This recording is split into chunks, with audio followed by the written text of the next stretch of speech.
Hi, the sun will rise and set regardless what we choose to do with the light while it's here is up to us.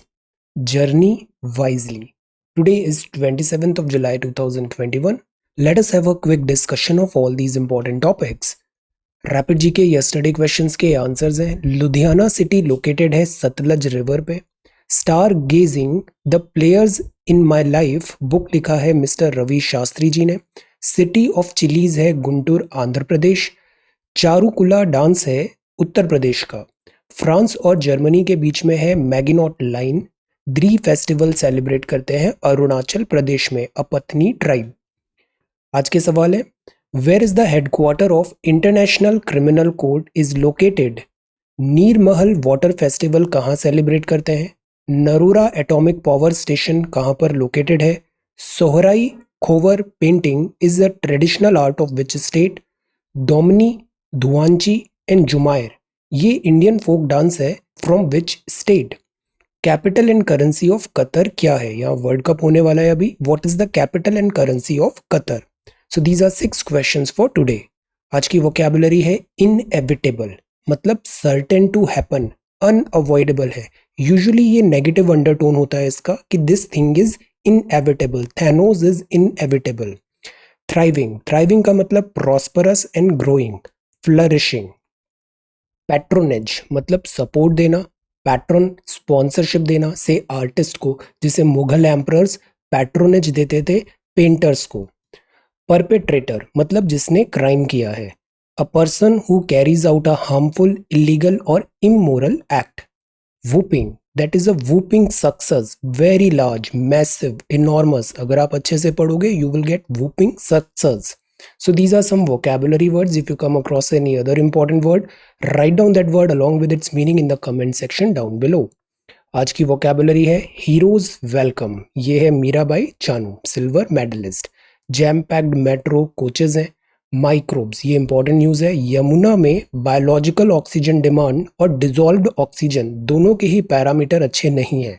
Will get to know river pollution, water pollution के क्या causes हैं, effects हैं and solution है। इस पे हम एक सवाल भी तैयार करेंगे। Puri becomes India's first city to provide quality drinking tap water. और ये जो हैं ये ब्लू फ्लैग सर्टिफाइड बीचेस हैं। दिस इज वुंडेड माउंटेन्स, ये लैंडस्लाइड जो हुआ अभी किन्नौर में उससे रिलेटेड है। फ्रेजाइल हिमालयन इकोलॉजी, ये हमारे हिमालयन स्टेट्स हैं।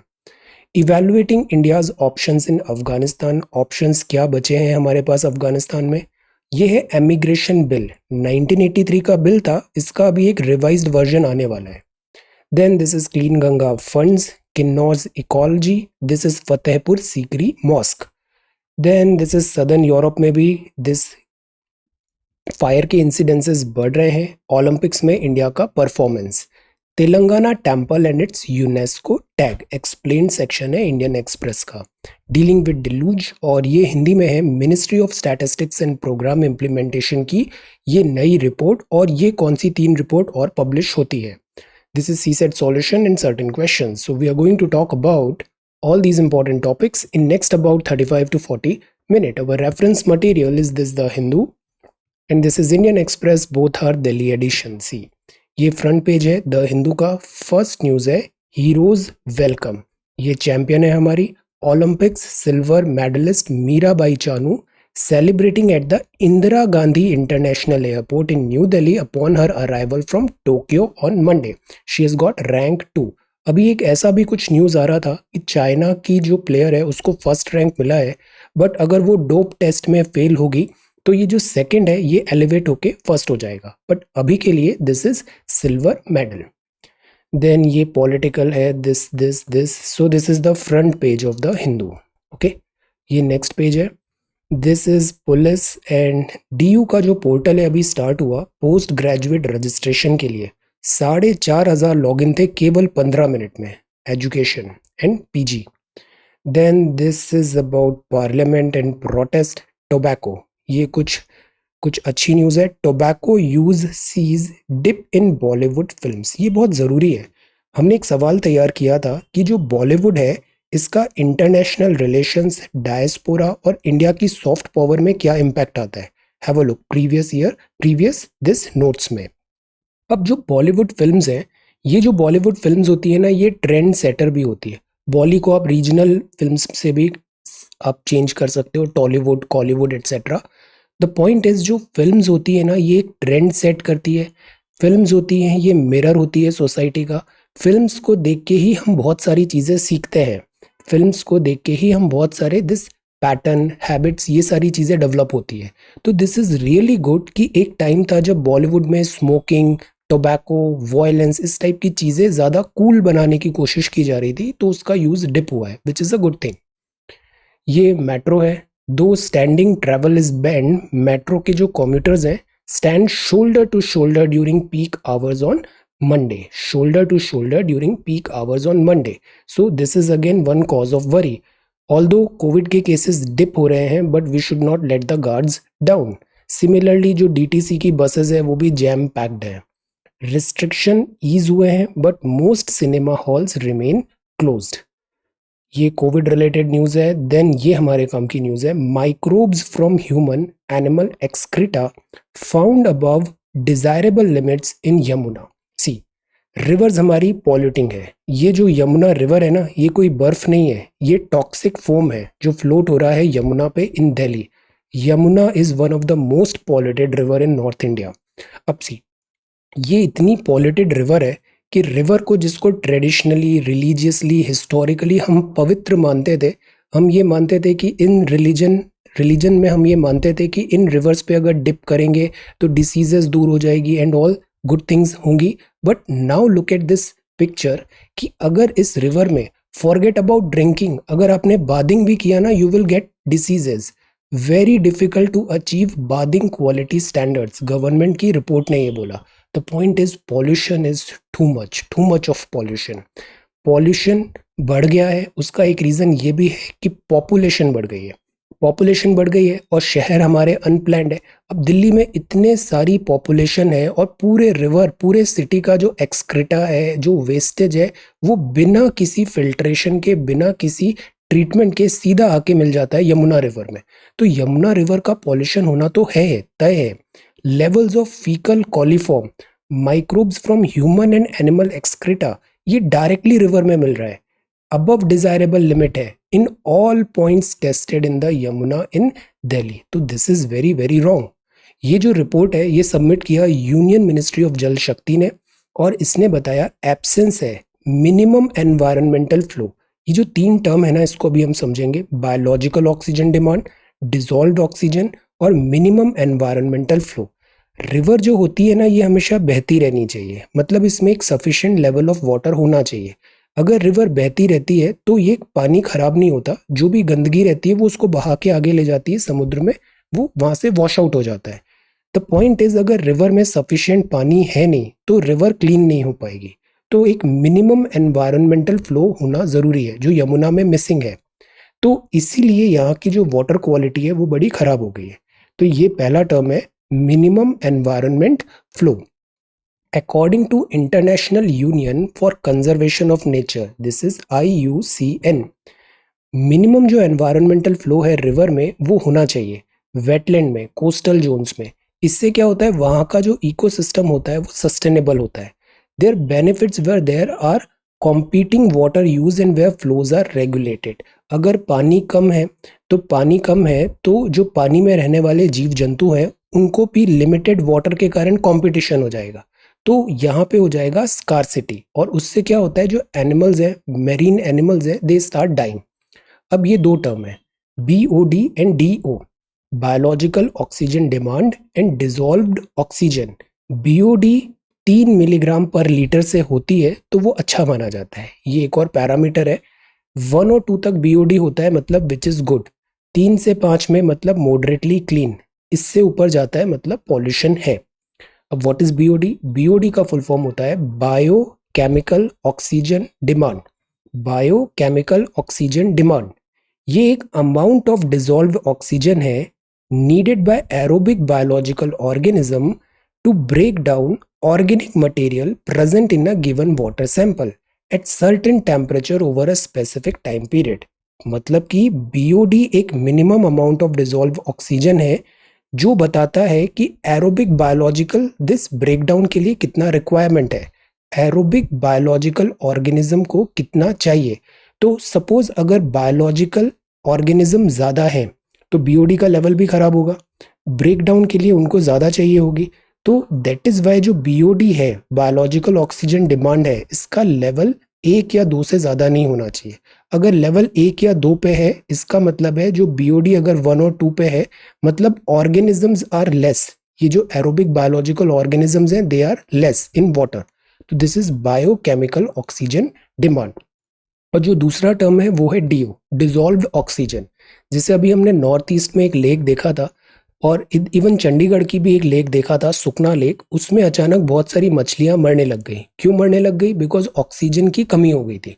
अमाउंट ऑफ ऑक्सीजन जो प्रेजेंट है वाटर में, वाटर बॉडी रिसीव करती है ऑक्सीजन फ्रॉम द एटमॉस्फेयर और एक्वेटिक प्लांट से। Running water, Swift moving stream, dissolve ज़्यादा होती है फिर ऑक्सीजन वहाँ पर। तो दो टर्म है, dissolved oxygen, because every living organism needs oxygen, तो वाटर में ऑक्सीजन होनी चाहिए, पॉन्ड्स, लेक्स एटसेट्रा सभी जगह, डिजॉल्व्ड ऑक्सीजन। और बायोकेमिकल ऑक्सीजन डिमांड बताता है, बीओडी बताता है द लेवल कि पानी में कितने ज़्यादा बायो ऑर्गेनिज्म प्रेजेंट है। ज़्यादा बायो ऑर्गेनिज्म प्रेजेंट है मतलब वाटर का इतना अच्छा माइक्रोब्स ज़्यादा है, तो वाटर इज़ नॉट गुड। और यमुना में एग्जैक्टली यही हो रहा है कि माइक्रोब्स बहुत ज़्यादा बढ़ गए हैं, इसलिए जो बीओडी है जो लेस देन 3 होनी चाहिए वो नहीं आ रही है। ओके, अब वाटर पॉल्यूशन के बहुत सारे कॉजेज हैं, इफेक्ट्स हैं, सॉल्यूशंस हैं। क्विकली इनको देखते हैं। Water pollution caused by natural phenomenon. Natural भी वाटर पॉल्यूशन होता है, नेचुरल कुछ वॉल्केनिक इरप्शन हो गया या फिर फायर से, नेचुरल फिनोमिनन भी है। Water pollution caused by human behaviour, तो ये होता है anthropogenic, sewage, industrial waste, private waste, mining, oil leakage, dumping, fossil fuels, meat consumption, chemical fertiliser, pesticide, sewer lines, radio active garbage. ये सब causes हैं water pollution के। ये pin point भी कर सकते हैं अपन, पॉइंट सोर्स है मतलब एक पर्टिकुलर सोर्स है जहाँ से पॉल्यूशन आ रहा है, या फिर वो वाइडली स्प्रेड भी हो सकता है, जैसे कि एग्रीकल्चर लैंड है। इफेक्ट क्या हो सकते हैं? ह्यूमंस में, एनिमल्स में, प्लांट्स में, वाटर एनिमल्स में, फूड चेन डिसरप्शन होता है, डिसीजेज होती है, यूट्रोफिकेशन होता है। ये क्या टर्म है आप बताओ, यूट्रोफिकेशन क्या होता है? डिस्ट्रक्शन ऑफ होल इकोसिस्टम होता है। हमने कुछ ही दिन पहले हिंदी में पढ़ा था bio magnification and bio accumulation. Solution क्या होता है कि फर्टिलाइजर और पेस्टिसाइड का यूजेज कम करें, ट्रैश जो होता है रिवर, लेक्स, ओशन में हम डिस्पोज करना बंद करें, फॉसिल फ्यूल्स को रिप्लेस करें रिन्यूएबल एनर्जी से, स्टॉर्म वाटर जो रन ऑफ है, वाटर रन ऑफ, इसको भी करेक्ट करें। हम ज़्यादा से ज़्यादा जो रिचार्ज की हम बात करते हैं ना, रूफ टॉप वाटर रिचार्ज, इसको एनकरेज करें। जो एक्वीफर्स होते हैं उनको रिप्लेनिश करें। मीट कंजम्पशन, अदर कंट्रीज में कौन सी टेक्नोलॉजीज हैं, लोगों में एक जागरूकता फैलाएं। तो ये कुछ कॉजेज हैं, इफेक्ट्स हैं और सॉल्यूशंस हैं। These are very simple points, और यही सिंपल पॉइंट्स हमें बहुत जल्दी जल्दी आंसर कॉपी में लिखना है। ये सब रेडीमेड टेम्पलेट है, इनको रिप्रोड्यूस करना है, असेंबल करना है अपनी आंसर कॉपी में। So prepare a note on the river water pollution. अब रिवर वाटर पॉल्यूशन क्या होता है, कुछ रिवर्स के एग्जाम्पल्स बताइए, कुछ गवर्नमेंट रिपोर्ट्स के बताइए, कुछ इसमें टर्म्स डालिए, ज्योग्राफी के टर्म्स डालिए, जैसे बीओडी हुआ, डिजॉल्व ऑक्सीजन हुआ। फिर पॉल्यूशन के रीजंस क्या हैं उसको भी आप सेग्रीगेट करो। आंसर जब भी लिखते हैं ना तो वो सब हेडिंग्स भी उसमें होनी चाहिए। सब हेडिंग से क्या होता है, हम सेग्रीगेट कर लेते हैं एक साथ, एक जैसे पॉइंट्स एक तरफ, दूसरे जैसे पॉइंट्स दूसरी तरफ, तो इससे रीडिंग बेटर होती है आंसर की। और हमेशा हमें कुछ रेमेडियल मेजर्स बताने हैं कि इंडिया में रिवर वाटर पॉल्यूशन है, हमें इसकी जानकारी भी है, क्यों है, कैसा है, society, economy, geography, everything. Now we are ready with these measures, these solutions. Okay, तो ये पहला सवाल है आज का। Puri becomes India's first city to provide quality drinking tap water. Tap water मतलब जो नल का पानी है, इस नल के पानी में स्वच्छ पानी डालना गवर्नमेंट की जिम्मेदारी है। तो ये उड़ीसा में बड़ा अच्छा इन्होंने स्टेप लिया है, और दे आर प्रोवाइडिंग पूरी शहर में फर्स्ट सिटी है drinking water, quality drinking water यहाँ पे प्रोवाइड है। Okay, then this is the next one. यहाँ पे अगेन बात है sea always gives it back.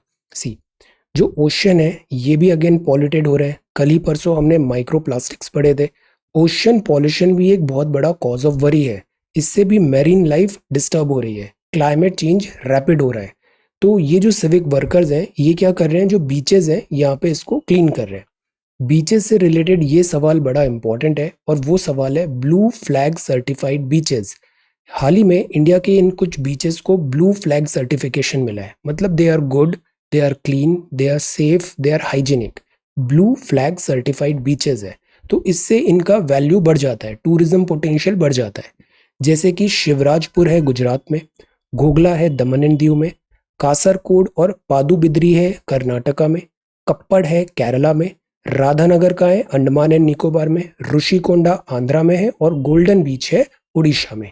ये जो बीचेस है ना, ये प्रीलिम्स में बड़े इंपॉर्टेंट है। हर साल कुछ ना कुछ बीचेस से रिलेटेड सवाल आया है, जैसे चांदीपुर बीच आया था, लाइक दैट। ओके, तो ये 8 international blue flag certified beaches के ये सारे नाम आपको पता होना चाहिए।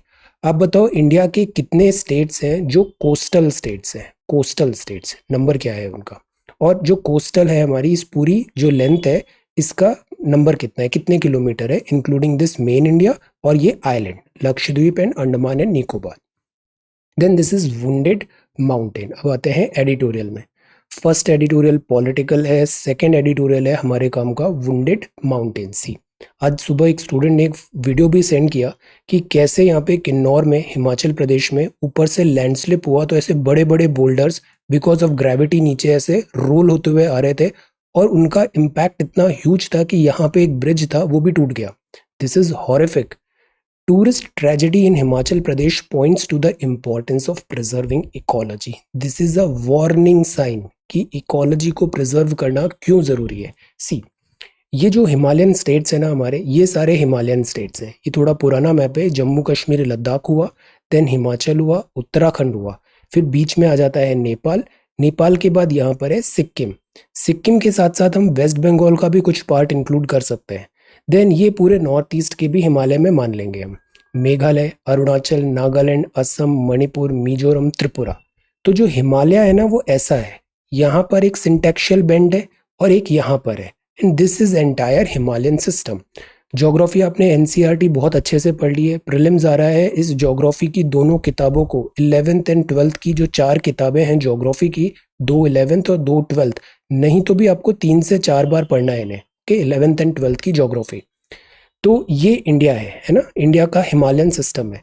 हिमालय हमने देखा था, हिमालय कैसे बने कि गोंडवाना लैंड था, फिर ऐसे इम्पैक्ट हुआ फास्ट फॉरवर्ड, तो ये ऐसे आके जो इंडो ऑस्ट्रेलियन प्लेट है उसने हिट किया यूरेशियन प्लेट को, यूरोपियन प्लेट को, और उससे फिर ये बने फोल्ड माउंटेन्स। तो ये कौन से माउंटेन कहलाते हैं? Young fold mountains.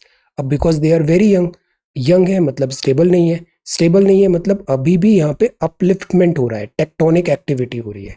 तो दिस इज द रीजन कि जो हिमालय है, हिमालय में फ्रेजाइल इकोसिस्टम है। यहाँ पे मिट्टी अभी जमी नहीं है। जैसे वेस्टर्न घाट है ये बड़े स्टेबल है, हिमालय ऐसा नहीं है। तो जब वेस्टर्न घाट में भी लैंडस्लिप हो जाता है तो हिमालय में तो और ज्यादा होगा। तो this is the problem with Himalayan ecosystem. यहाँ लैंडस्लाइड ज्यादा है, यहाँ पे भूस्खलन ज्यादा होता है। अभी हमने एक डिजास्टर भी देखा था, लैंडस्लिप जो हुआ था, उत्तराखंड डिजास्टर। तो पूरा हिमालयन स्टेट्स जो है ना ये वेरी फ्रेजाइल है। अभी लैंडस्लिप हुआ किन्नौर में, ये हिमाचल में। तो अनादर पॉइंटर है fragility of the ecology of the Himalayan states, fragility of the ecology of the Himalayan states. Descending boulders थे from destabilized terrain से, which crushed a bridge like a matchstick, are a source of worry. terrain वैसे ही बहुत difficult है, boulders ऐसे नीचे आए और this is a cause of worry. Not only bridge, यहाँ पे बहुत सारी कार्स थी, कुछ यहाँ पे घर भी बने हुए थे, सब डिस्ट्रॉय हो गए। Himachal is famed for its scenic vistas and welcoming summer climate. अब बहुत ब्यूटीफुल भी है हिमाचल, पूरे नॉर्थ ईस्ट के स्टेट्स और ये Himalayan states are very beautiful. तो टूरिस्ट यहाँ पे जाते हैं, इकोनॉमी बढ़ती है। तो टूरिस्ट ज़्यादा आते हैं तो यहाँ की इकोनॉमी को लगता है हम और कुछ मेजर्स ले ज़्यादा टूरिस्ट को बुलाने के लिए, और उससे लोड बढ़ जाता है दिस हिमाचल एंड उत्तराखंड जैसे स्टेट्स पे। इससे क्या होता है, ये रोड्स ब्रॉडन कर रहे हैं, डैम्स बना रहे हैं, टनल्स डिग कर रहे हैं, तो डिजास्टर्स तो होने हैं। फिर इरिवर्सिबल डिक्लाइन है, लॉसेस है इकोलॉजी में, फ्रिक्वेंट होता जा रहा है लैंडस्लाइड, और ये इनएविटेबल है। अब सी, ये जो वर्ड है ना, ये नेगेटिव अंडरटोन होती है, इनएविटेबल। तो किसी अच्छी चीज़ के लिए हम इनएविटेबल नहीं बोलते हैं, यूजुअली जो नेगेटिव चीज़ होती है उसके लिए बोलते हैं इनएविटेबल, अपरिहार्य। मैं आपके आंसर्स भी देख रहा था, आप लोग बहुत अच्छे आंसर्स लिख रहे हो, और I am really happy with your vocabulary. Vocabulary बहुत राइट कॉन्टेक्स्ट में आप यूज़ करने लग गए हो, और बहुत वेराइटी भी दिख रही है, एक ही एक वर्ड बार बार रिपीट नहीं कर रहे हैं, which is really good. Well done and keep it up. अच्छा, आगे बढ़ते हैं। Alter several aspects of ecology, तो वो भी ठीक गलत है। वल्नरेबल हो जाते हैं इससे। अब सी, हिमालय तो एक चीज़ है, और यहाँ पे बहुत सारे लोग भी रहते हैं, तो इकोनॉमी भी इम्पैक्ट होगी, यहाँ पे लोगों की लाइफ भी इम्पैक्ट होगी। तो हिमालय की जो फ्रेजाइल इकोनॉमी है, इससे सोशो इकोनॉमिक इम्पैक्ट आता है इस पूरे टेरेन पे। आप कुछ ही दिन पहले हमने क्लाउड बर्स्ट भी देखा था, फ्लैश फ्लड्स देखे थे, लैंडस्लाइड्स देखे थे, अर्थक्वेक्स देखे थे, ये सब चीज़ें are on rise. 11th class का जो इंडिया ज्योग्राफी का लास्ट चैप्टर है, रीड इट अगेन, उसमें ये सारे डिजास्टर्स बड़े अच्छे से दिए हुए हैं। तो सेसमिसिटी भी है, जैसे हमने मैपिंग भी कर रखा है पूरा जो इंडिया है, कौन सा जोन किस अर्थक्वेक जोन में आता है। तो जो हिमालयन है, यहाँ पे अर्थक्वेक ज़्यादा है, सेसमिसिटी ज़्यादा है, डिफॉरेस्टेशन अलग हो रहा है, पॉपुलेशन राइज अलग हो रहा है। तो we are going for development, but the point is at what cost, किस कीमत पे हम ये डेवलपमेंट ले रहे हैं।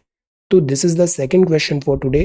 Prepare a note on the fragile Himalayan ecology, discuss its impact on the locals. Okay, ये जो हिमालय है और इसके स्थानीय लोगों पर इसके प्रभाव की चर्चा करें। तो इसमें दो पार्ट है। हिमालयन इकोलॉजी फ्रेजाइल क्यों है, पहले तो ये बताना है। हिमालयन इकोलॉजी में पहले ही आपको सारे स्टेट्स भी बताने हैं कि हिमालयन है क्या, इंडिया के हिमालयन स्टेट्स क्या है, ब्रीफली आप उसकी बताओ, ओरिजिन स्टोरी क्या है। फिर इकोलॉजी फ्रेजाइल क्यों होती है, इस बात पे फोकस करिए, फ्रेजाइल हिमालयन इकोलॉजी। अब जो सेकंड पार्ट आएगा उसमें आप इसका इम्पैक्ट बताइए, इम्पैक्ट भी बहुत सारे इम्पैक्ट बताइए, बट फोकस करिए यहाँ के लोकल्स पे इसका क्या इम्पैक्ट आता है। Impact in terms of sociology, economic, life, education, climate change, ये सारे पैरामीटर्स डालिए यहाँ पे, स्थानीय लोगों पर इसके प्रभाव की चर्चा करिए। और आप बहुत अच्छे आंसर लिख रहे हैं, कीप इट अप। तो अपना राइटिंग तो अच्छा हो रहा है, एक और चीज़ पे हमें ध्यान देना है, बिकॉज जब आप मेंस क्वालिफाई करोगे तो आपको जाना पड़ेगा इंटरव्यू के लिए। इंटरव्यू आपने हिंदी में लिखा है या फिर इंग्लिश में लिखा है या रीजनल लैंग्वेज है, डजेंट मैटर, आपको फ्लुएंसी होनी चाहिए आपके बोलने में। और इसका एक बड़ा आसान सा तरीका है, आप, मिरर है आपके घर के पास, मिरर में आप खड़े हो जाओ, मिरर के सामने खड़े हो एंड स्टार्ट स्पीकिंग समथिंग, कुछ भी बोलो आप, and do it for say 1 week. 1 week तक continuously speak for 15 minutes every day, talk to yourself. 7 days के बाद आप देखना एक सिग्निफिकेंट इंप्रूवमेंट आप नोटिस करोगे, बॉडी लैंग्वेज में, फेशियल एक्सप्रेशन में, फ्लुएंसी में, चॉइस ऑफ वर्ड्स में, टोन में, you will see the difference. Okay, तो ये एक्सरसाइज भी एक दिन में इतना इंप्रूवमेंट नहीं होगा, you have to do it consistently. तो राइटिंग आपकी अच्छी हो गई है, आई एम वेरी हैप्पी। अब आप अपना बोलने पर भी ध्यान दीजिए, okay, speaking. So this is the second question for today. Evaluating India's options in Afghanistan, with the west one with the Afghanistan, जैसे नाटो फोर्सेस यहाँ से जा रही है, इंडिया का बहुत इंपॉर्टेंट रोल होने वाला है अफगानिस्तान में, बिकॉज ये सार्क नेशंस भी है। Evaluating India's options in Afghanistan, अब ये जो आर्टिकल है ना, इसमें बहुत सारी पॉसिबिलिटी लिखी है कि ये होगा तो ये होगा, ऐसा होना है वैसा होना है। लेट्स वेट, ऑफिशियल लाइंस जब आएगी तब अपन डिसाइड करेंगे। अभी हमें बेसिक्स पता है, इंडिया के इन्वेस्टमेंट्स हमने सब देखे थे, हमने कहाँ कौन सा डैम, रोड वगैरह बनाया है। सिक्योरिटी का हमें पता है, बिकॉज यहाँ से स्पिल ओवर हो सकता है हमारे नॉर्दर्न स्टेट्स में। डिप्लोमेसी का बहुत बड़ा रोल है। Kabul versus Taliban, because Taliban is a reality now, और काबुल को हमने हमेशा सपोर्ट किया है। तो इस डिफिकल्ट टाइम पे हम क्या चूज करें, प्रेगमेटिज्म होना जरूरी है, आइडियलिज्म से काम नहीं चलेगा। This is an emigration bill that does not go far enough. See, India में अभी तक एमिग्रेशन एक्ट 1983 था, इसमें बहुत सारे फ्लॉज हैं। तो नया बिल आ रहा है जिसका नाम है द एमिग्रेशन बिल 2021। अब इनमें कंफ्यूज नहीं होना है। एमिग्रेशन मतलब ई से होता है एग्जिट, मतलब बाहर जा रहे हो तो वो एमिग्रेशन हुआ। इमिग्रेशन में होता है आई से होता है इन, मतलब बाहर से इंडिया आ रहे हो तो दैट इज इमिग्रेशन। तो एमिग्रेशन एंड इमिग्रेशन, ये एमिग्रेशन है मतलब इंडिया से जो लोग बाहर जा रहे हैं। बाहर यूजुअली कहाँ जाते हैं, अरब कंट्रीज में जाते हैं, यहाँ पे यूएसए, यूरोप, इधर कहीं जाते हैं। तो these are emigrants. Reform the recruitment process for national seeking employment abroad. अब प्रॉब्लम ये हो रही है कि जैसे इंडिया से, केरला और इधर से बहुत सारे लोग जाते हैं इधर अरब वर्ल्ड में काम करने के लिए। ब्लू कॉलर जॉब ज़्यादा होता है, तो इनका एक्सप्लॉयटेशन बहुत ज़्यादा होता है। एक हमने कफाला सिस्टम भी देखा था, एक्सप्लॉयटेशन ज़्यादा होता है और टर्म्स एंड कंडीशंस इनके फेवर में नहीं होती। लार्ज रिक्रूटमेंट जो चार्जेस अगर हैं, कॉन्ट्रैक्ट सब्सटीट्यूशन है, डिसेप्शन है, रिटेंशन, उनका पासपोर्ट वो ले लेते हैं, वापस नहीं करते। फिर नॉन पेमेंट और अंडर पेमेंट होता है, काम 20-20 घंटे और पैसे उतने मिलते नहीं है। पुअर लिविंग कंडीशंस होती है, छोटे छोटे रूम में 5-5 लोग रह रहे हैं। डिस्क्रिमिनेशन होता है इंडियंस और दिस जो लोकल्स है। तो ये क्या है, इल ट्रीटमेंट्स जो है ना, these are against human rights. ये ह्यूमन राइट्स हैं, वो भी इमिग्रेशन बिल 2021 में मेंशन होने चाहिए। Dignity of a person and fundamental human rights, ये बेसिक फ्रेमवर्क होना चाहिए इस बिल का। इंटरनेशनल लेबर ऑर्गेनाइजेशन का भी मेंशन है। आईएलओ लेबर ऑर्गेनाइजेशन के राइट्स के बारे में सेफगार्ड करने की कोशिश करती है। रेगुलेटरी फ्रेमवर्क होना ज़रूरी है, बट ये इतना क्रिटिकल, इतना डिफिकल्ट नहीं होना चाहिए कि वो इम्प्लीमेंट ही नहीं हो, लोग पेपर वर्क में ही खोके रह जाए। ये प्रैक्टिकल और कन्वीनियंट होना ज़रूरी है। दूसरी बात है, जेंडर सेंसिटिव होना भी ज़रूरी है। जेंडर सेंसिटिव बिकॉज लेबर बहुत हो सकते हैं, मैन है, विमेन है। जेंडर सेंसिटिव होना ज़रूरी है। जो स्पेसिफिक रिक्वायरमेंट्स हैं वो भी एड्रेस करना चाहिए। ये बिल अभी तक आया नहीं है, ये ड्राफ्ट बिल है, अभी ये फ्लोट होगा पार्लियामेंट में। ये जब फ्लोट होगा तो इसके बारे में और डिटेल में फाइनलाइंस देखेंगे। अभी के लिए हमें बस ये पता होना चाहिए एमिग्रेशन बिल की रिक्वायरमेंट क्या है और उससे क्या एक्सपेक्टेड है। एक्सपेक्टेड में ये दो वर्ड्स इंपॉर्टेंट है, डिग्निटी, फंडामेंटल राइट्स। और दूसरी बात इंपॉर्टेंट है कि जो ये एक्सप्लॉयटेशन होता है, जैसे पासपोर्ट जब्त कर लेती है कंपनी इनका, फिर वापस नहीं करती, तो ये लोग वहां पे फंस के अटक के रह जाते हैं। ये जरूरी है, सेफ्टी जरूरी है, जेंडर सेंसिटिव होना जरूरी है। This is about emigration because जो बाहर लोग जाते हैं वो पैसा भी घर वापस भेजते हैं। इस पैसे को बोलते हैं रेमिटेंस। इंडिया का जो रेमिटेंस कलेक्शन है ये वर्ल्ड में नंबर 1 है, तो this is a very big source of this income for us. तो जो लोग इंडिया से बाहर जा रहे हैं काम के पर्पज में, एजुकेशन के लिए, इनकी सेफ्टी एंड सिक्योरिटी करना भी इंडियन गवर्नमेंट की रिस्पॉन्सिबिलिटी है। ओके, तो दिस इज द थिंग। वरना अक्सर क्या होता है, हमें दूर के ढोल सुहाने लगते हैं। हम सोचते हैं यूएसए गया है, वहाँ इतना अच्छा लाइफ है, फोटोग्राफ्स वगैरह सब देख रहे हैं, बट ट्रुथ ऐसा नहीं होता। वहाँ बहुत ज़्यादा डिफिकल्टीज होती है, नए टाइप की डिफिकल्टीज होती है जो इंडिया में आपको नहीं हो रही है। प्लस अगर पैसे ज़्यादा मिलते हैं ना, तो उसके अकॉर्डिंग खर्चा भी ज़्यादा होता है, तो ऐसा कुछ सेविंग्स भी नहीं होती। तो दीज आर सर्टेन थिंग्स कि जो बाहर जा रहे हैं वर्क करने के लिए, उनको हम सेफ्टी एंड सिक्योरिटी दें। Then UP gets big chunk of clean Ganga fund. Ganga river का फ्लो वैसे भी यूपी में काफ़ी ज़्यादा है और यूपी में पॉल्यूशन बहुत ज़्यादा है, तो पॉपुलेशन ज़्यादा है तो पॉल्यूशन भी ज़्यादा है, तो उसको ज़्यादा फंड मिला है क्लीन गंगा में। Yet another colonial legacy. जो हमारे रेगुलेटरी रिजीम है, इसमें रेडिकल ओवरहॉल की ज़रूरत है। इसमें रेगुलर टॉक्स है। जो हमारे रेगुलेटरी रिजीम है ना, जैसे इवन रेगुलेटरी सर्विसेज भी आप देखो, आईएएस, आईपीएस, फौज में भी जो अधिकारी होते हैं, this class 1 lieutenant and above, तो ये जो चीज़ थी ना, फ्रेमवर्क बनाया था ब्रिटिशर्स ने। अब ब्रिटिशर्स में ये था कि हम विदेशी हैं, हम रूल कर रहे हैं इंडिया में, तो वहाँ पे दिस लाट साहब एटीट्यूड ज़्यादा था। तो ये कहा जाता है कि ब्रिटिशर्स तो चले गए बट उनकी लेगेसी आज तक जिंदा है, कि जो ये अधिकारी बनते हैं ये खुद को ब्रिटिशर्स मानने लग जाते हैं और उसी के टाइप से रूल करते हैं। सुपीरियोरिटी कॉम्प्लेक्स बहुत ज़्यादा हो जाता है। तो इस रेडिकल ओवरहॉल को भी ठीक करना ज़रूरी है। Radical overhaul is necessary because in the end civil services का मतलब क्या होता है, हिंदी मतलब क्या है, सिविल मतलब जनता, सर्विसेज मतलब सेवक। तो दे आर जनता के सेवक, ना कि जनता के master. UP gets big chunk of this clean Ganga funds on the draw. तो ये पेज नंबर 8 था। त्रिची राजस्थान कैबिनेट का रीशफल। लोकसभा ने 2 बिल्स अभी पास कर दिए। अब now see, this is such a sorry state of our parliament कि हमारे यहाँ बिल्स बिना डिस्कशन के पास हो जाते हैं। ऑपोजिशन को तो बड़ा अच्छा लग रहा है कि यहाँ पे डिबेट डिस्कशन नहीं हो रही है, तो उनको अपने पॉइंट्स प्रेजेंट नहीं करना पड़ रहा है। ये जो नॉइज वगैरह होती है ना, this do no good to parliament form of government. और जो सेंट्रल एग्जीक्यूटिव है, इनको भी अच्छा लग रहा है कि इनकी रेस्पॉन्सिबिलिटी, अकाउंटेबिलिटी सेट ही नहीं हो पा रही है। अभी संसद में अगर तगड़ी बहस होती तो हमें कितने सारी कमियां पता लगती इन सारे बिल्स की। डिबेट होता तो हमें फाइन लाइंस पता चलती, but everybody is skipping their responsibility, कोई जिम्मेदारी उठा नहीं रहे, प्रोटेस्ट होने लग जाते हैं और पूरा अभी ये सेशन ही वॉश आउट हो जाएगा और फिर क्या होगा, जो बिल्स है ना बिना डिस्कशन के वो पास हो जाएंगे। तो this is not parliamentary form of government, Athos नहीं है ये।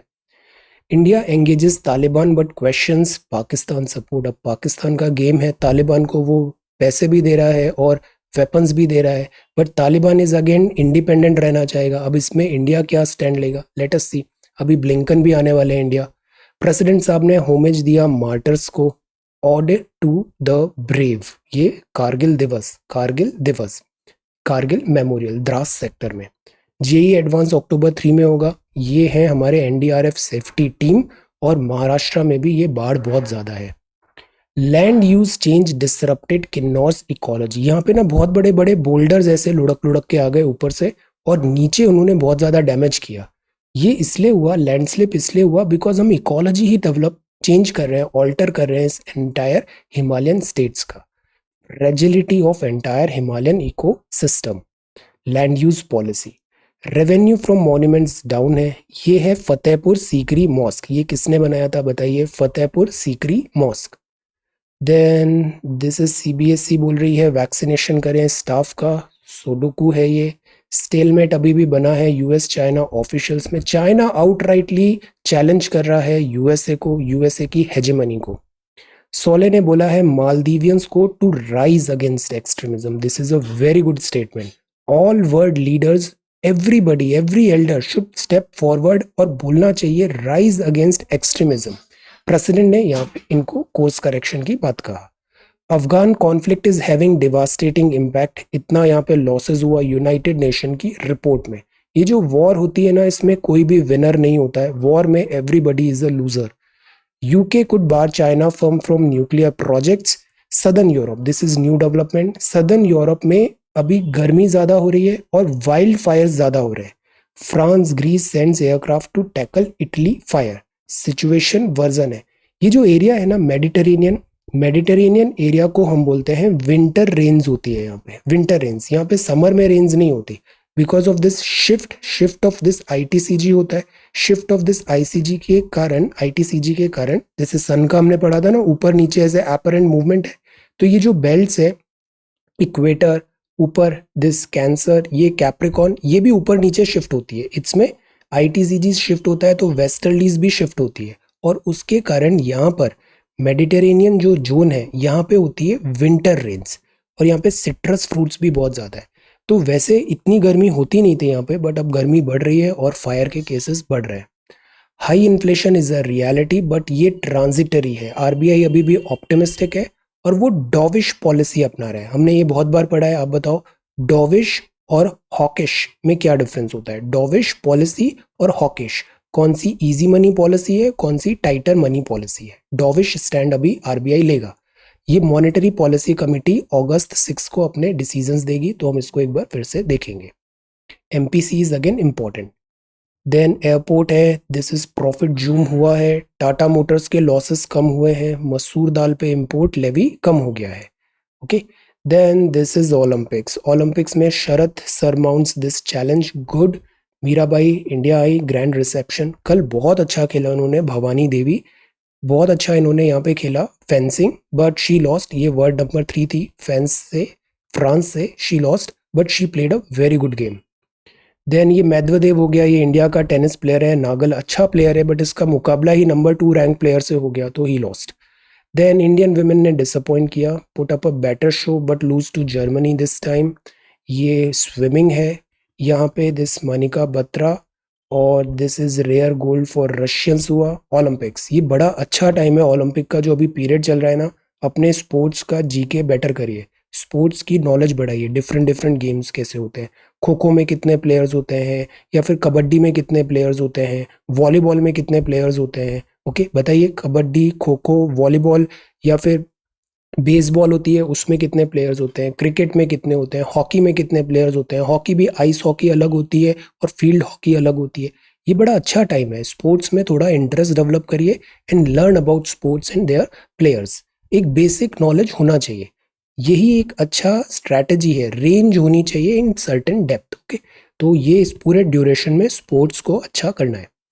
Then this is Amazon India shopping, नई नई शॉपिंग कर रहे हैं, आइनॉक्स खरीद रहे हैं। रीडिंग अनएम्प्लॉयमेंट डेटा, इसको ज़्यादा सीरियसली नहीं लेना है, हम इसका बस ये देख लेते हैं कि ये डेटा कैसे आता है। पीरियोडिक लेबर फोर्स सर्वे, आगे हिंदी में देखते हैं, बिकॉज ये डेटा एक्यूरेट नहीं है, इसमें फ्लॉज है।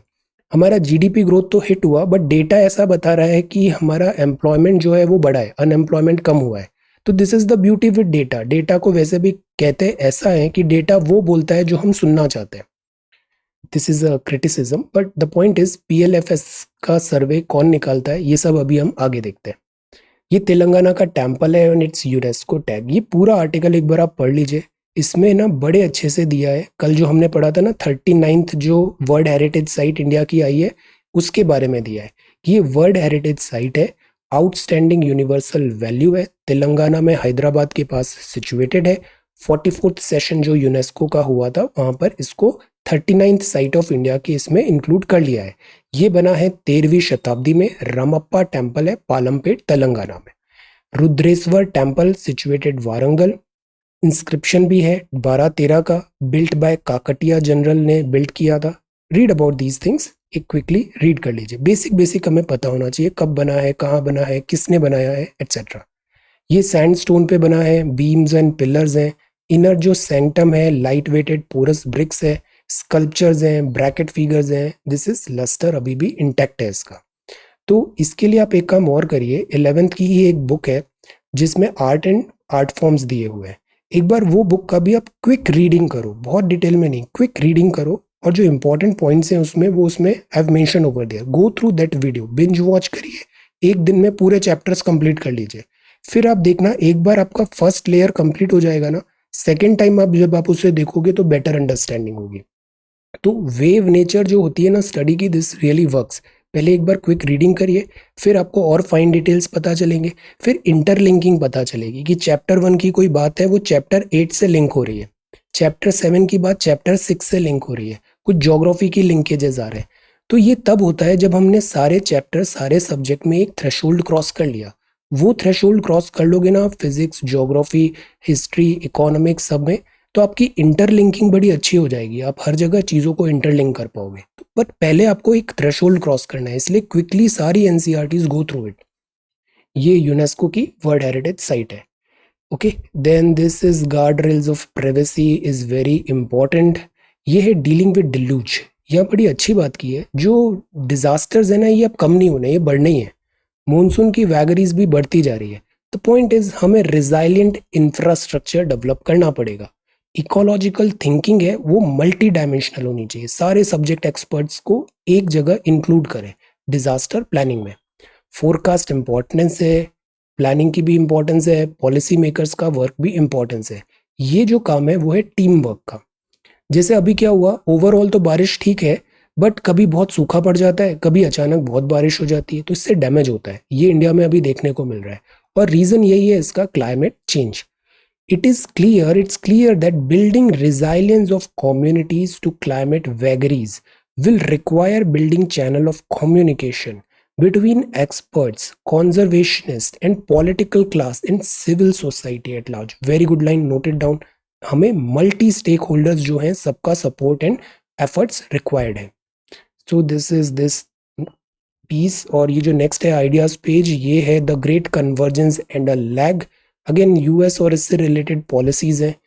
इंडिया को बहुत ज़्यादा यूएस के स्फीयर में भी नहीं आना चाहिए। हम एक इंडिपेंडेंट कंट्री हैं, सोवरन कंट्री है, हम वो काम करेंगे जो हमारे लिए इंपॉर्टेंट है। India, it doesn't add up.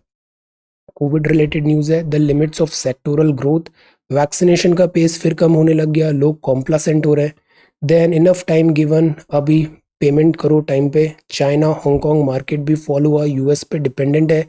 Beijing और चाइना। देन स्पोर्ट्स पर्सन्स, ये एक नया गेम अभी इंक्लूड हुआ था, है ना। इसमें जो यंगस्टर्स है ना, यंगस्टर्स ने बड़ा अच्छा परफॉर्म किया है स्केटिंग में, स्केट बोर्डिंग में। ये सब टीनेजर्स हैं, 13 साल, 13, 16, and they have done really good. Then this is TT में चाइना का बहुत डोमिनेंस है, जापान ने भी अच्छा किया है। Prodigy beats queen. प्रोडिजी का मतलब क्या होता है, answer.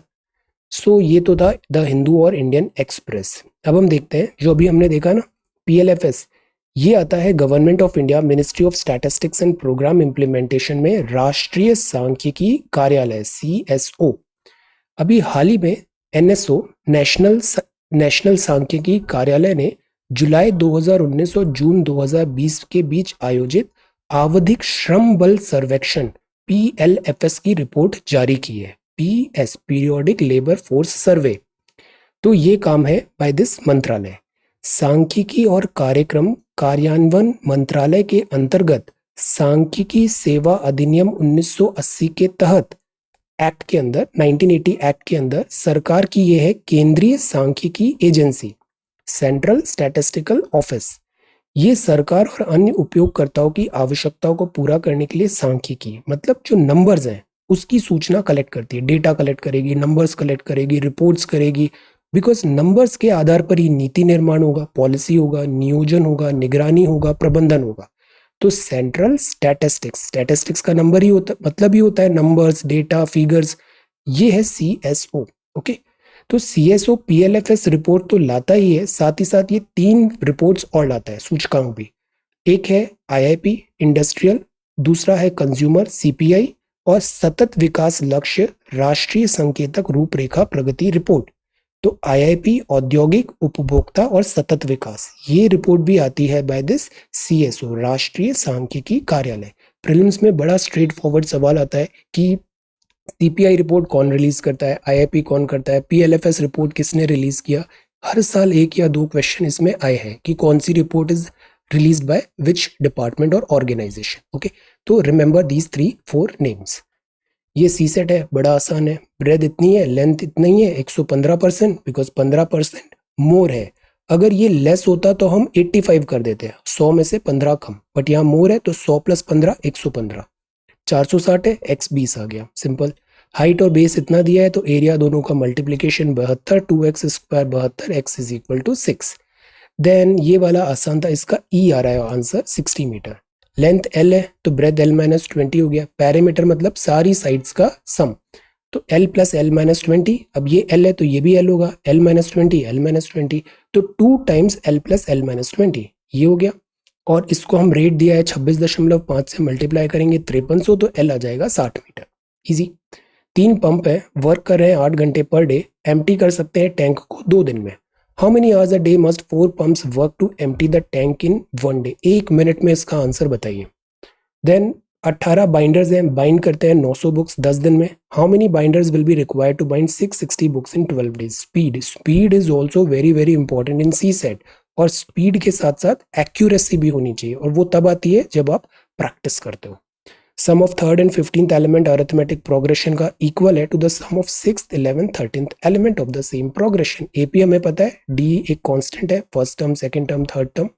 Then which element of the series should necessarily be equal to 0। Now think, कौन सा जो एलिमेंट है वो 0 होगा, 14, 9, 12th और 7th। Okay, so these are 3 questions for C set. ये सॉल्यूशन है। ये है statistics programme implementation dealing with deluge, UNESCO tag है। और ये ओलंपिक की न्यूज है, गंगा। ये अच्छे से आज तैयार करिए सारे हिमालयन इकोलॉजिकल सिस्टम पे। ये ब्लू फ्लैग्स के नंबर है। और this was another question, river water pollution. So this is 27th of July 2021. Thank you so much for watching this video. Take care, study well and be safe.